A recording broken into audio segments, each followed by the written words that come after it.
Welcome everybody to this video. Today we're looking at the Cremonasoft A310. It's been about 18 months since I last reviewed this aircraft, and at the time I said it would be okay if it was free. Since then it's had a lot of updates. It's version 1.5 now, so we're going to take another look and see if it has improved and if it's worth its $50 asking price. We'll start by jumping inside and taking a look at the interior detail. So apparently it's had a new set of interior textures. I can't really tell. They're okay, the cabin textures are pretty much okay, but if you look at the front of the panel here, with some really bad texturing. I could do a better job myself, but let's see how it flies. So we'll start her up. So we'll go up to the overhead panel, turn all the batteries on, turn the external power on, and then we'll align the IRS. This takes literally forever. It's nice that it has this functionality, but it would be nice to speed it up. So we'll go to inner. This is very similar to every other Airbus FMC, but it's obviously an earlier, more primitive version of it. So you enter your to, your from, cruising flight level, and the winds at cruise. With that done, it's the same as most Airbus systems. You put in how much fuel you have. You have to put in how much fuel you're going to use on taxi, so we're going to say probably about a ton. Now we do the flight plan. We have proper SIDs and stars, so we select the runway and the star we're taking out of there, and it populates that. We'll put in our next waypoint, and slightly different to modern Airbus, you have to select the star from the final waypoint. So we're going for the ILS on 04, and we'll take the Laurel to Lima approach. With that set, just take a look at our flight plan. All looks good. For some reason it puts a discon at the end of it, but you can just remove that. It's not a big deal. So we do have a takeoff performance page. I'm going to put in V1 of 130 and a VR of 140, which is roughly right. There's no real way to calculate it. If you look at V2 on the FMC, it says 100 because that's pulled directly from the MCP up here. So we're going to select 200 on the MCP. And you'll see that that is now reflected as V2 speed in the FMS. Going to select our cruising flight level. So this does have a sort of VNAV profile. So we'll set cruising flight level and our initial vertical speed of plus 2,000 feet per minute. Set a decision height of 150 feet and turn the flight director left and right on. We're going to activate nav mode. We're going to activate vertical profile mode. And we're going to set the frequency and the course of the ILS we're going for. So we're flying today from Cardiff to Stansted. So this is the ILS for runway 04 at Stansted. So we can now start the APU. Once that's available, you can set the APU bleed. You can turn the external power off. Turn some hydraulic things on up here. I'm going to activate the fuel pumps right now because I'm lazy, and we'll just go up top and start engine 1.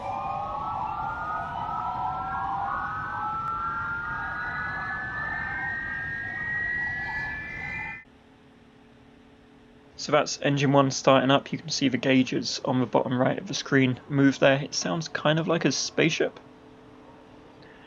So with engine 1 started, we start engine 2. I'm not sure how realistic these sounds are, but I quite like them. Okay, that's engine 2 starting up there, and once that's complete, we'll be able to switch over to engine bleeds. So we can turn the engine starter off, we can turn the APU bleed off, and turn the APU master off. I'm going to turn on some lights as well. And we're going to set the map on VND so we can see where we're going, and we'll set the local altimeter here as well. We'll set takeoff flaps and we're now ready to push back. So this new version does support better pushback.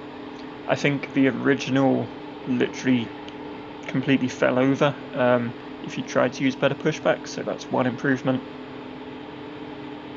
And you can see here that it's working quite well. While we're pushing back, what we'll do is we'll take a tour of the passenger cabin, because it does have one.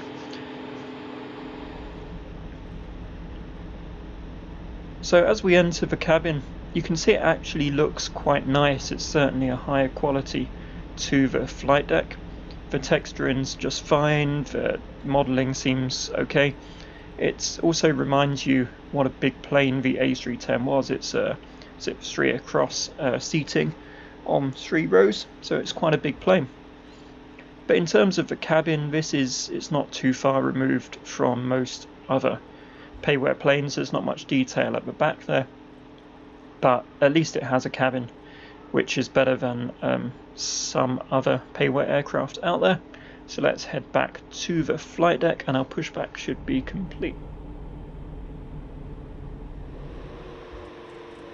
The taxi handling of this plane is really good. I think it's been improved.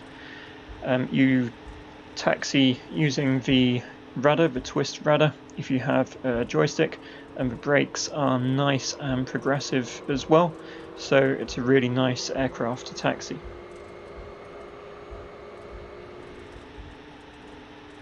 And as we head out onto the runway, we'll get her lined up, we'll set the brakes, make sure we're all good to go. I don't think this has a takeoff config check because it's quite an old plane, and then we'll be on our way.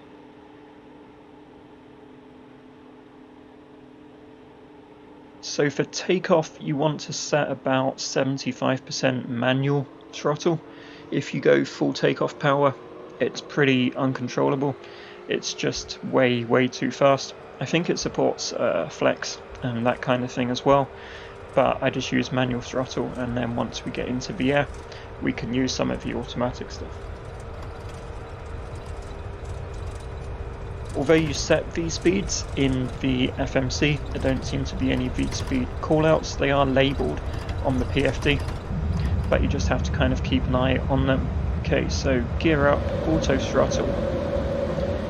So the autopilot supposedly can be activated about 4 seconds after takeoff, but we're going to wait until we're close to flaps clean speed. So flaps are clean. Try to activate the autopilot, and what you notice is for some reason it likes to disengage, but eventually we do manage to get it activated and we're on our way. I don't know if V2 speed is just too close to the minimum flap clean speed and that's why it won't let you activate it. I think next time I fly I'll set V2 a little bit higher and it may solve that problem. But it should have some kind of alpha floor warning if that is the case, really. So because it disconnected the autopilot earlier on, we need to reactivate profile mode, but we're now correctly configured. We're in lateral nav mode, we're in vertical profile mode, and we're following the plan, so all seems to be going well and we're on our way. We'll just take in some views from the plane as we pass over Cardiff here, and then we'll talk about what happens at top of climb.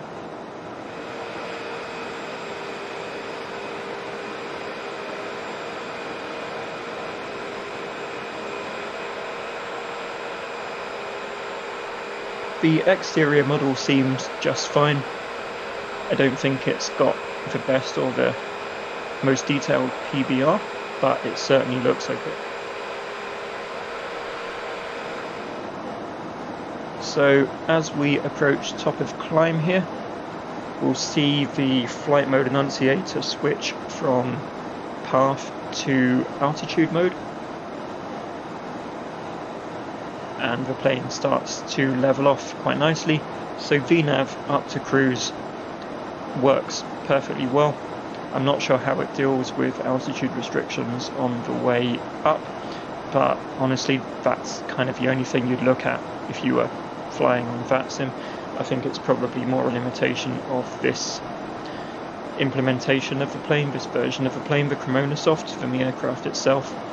So now we are at top of climb.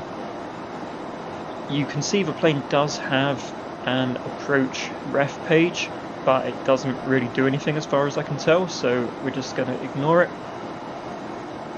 And we will set the altitude now to our minimum descent altitude, ready for our top of descent. So it is quite a clever VNAV system in that it computes the top of climb and the top of descent.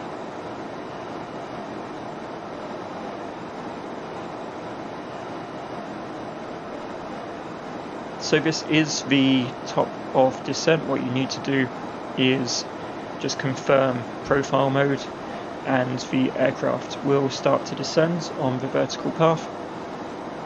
It is quite a good VNAV descent mode as well. Although there's not really predictions in the FMC, it does work well. I think predictions are coming soon. You can see sometimes in turns it gets a little bit off path as you look at the vertical deviation on the ND, but it does sort itself out and you don't need to worry.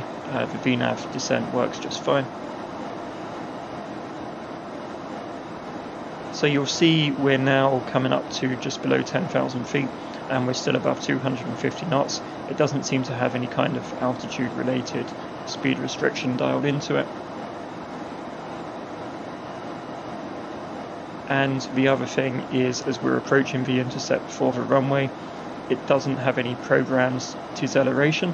Whether you set up the approach ref or not, it just keeps carrying on towards the intercept at 280, 300 knots. So what we'll do, we'll put a hold in at the intercept point, we'll fly that hold and we'll use that to manually slow ourselves down, ready for approach. So we're entering the hold now. We'll start slowing down and thankfully it does automatically activate altitude hold mode, so we can focus on bringing the speed down, the flaps and the gear to get us all configured for our approach. I'm not too sure what the flap speeds are in this thing, so I'm just going to guess, but it will tell me if I get them wrong.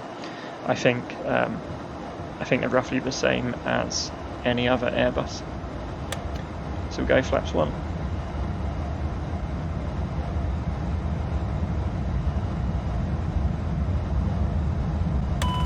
A little bit optimistic there for flaps 2, but it's all good. There we go.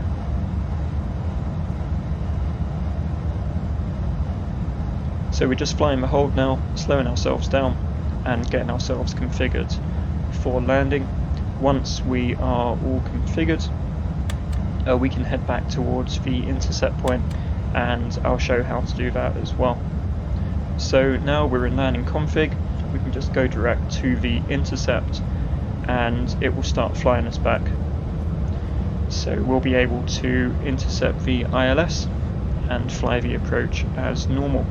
Hopefully in a later version they will introduce an approach ref that actually works, so you don't have to slow yourself down manually in a hold just before the intercept point, but we'll see.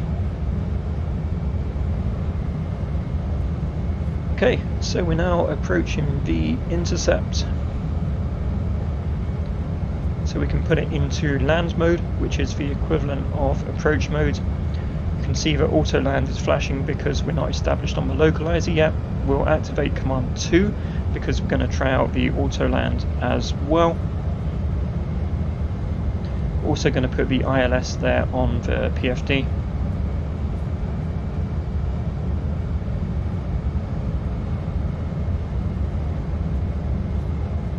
And there we are, established on the localizer, and the auto land light has extinguished, so it's all good.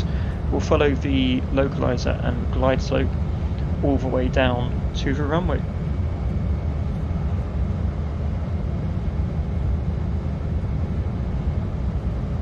I haven't noticed any issues with the ILS, it always seems to capture quite well and fly the glide slope accurately.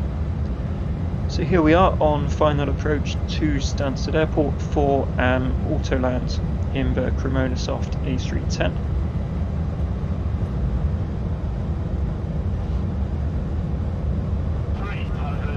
These call out noises are a little bit scary.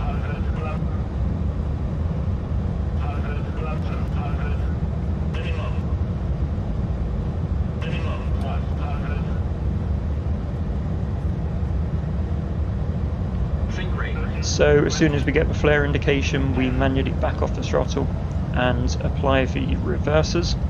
It is quite a floaty auto land, but I guess that is preferable to just slamming it down. And there we are, a successful landing. It also handles the rollout, which is quite impressive.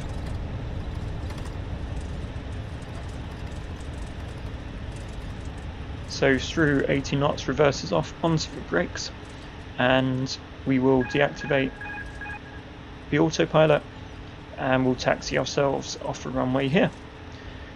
There we are, a successful flight in the Cremonasoft A310. We'll just park up at the gate.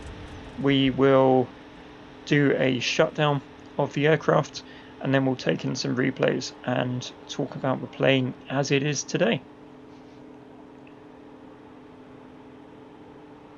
So we're parked up, we'll get the APU started.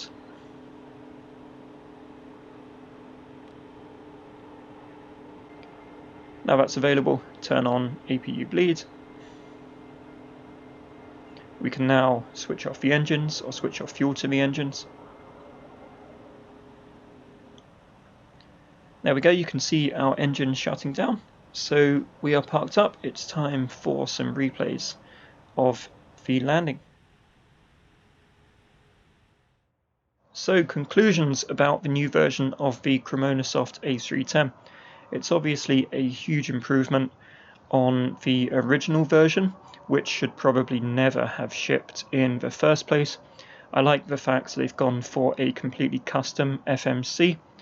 It currently flies LNAV and VNAV just fine. It auto lands really well.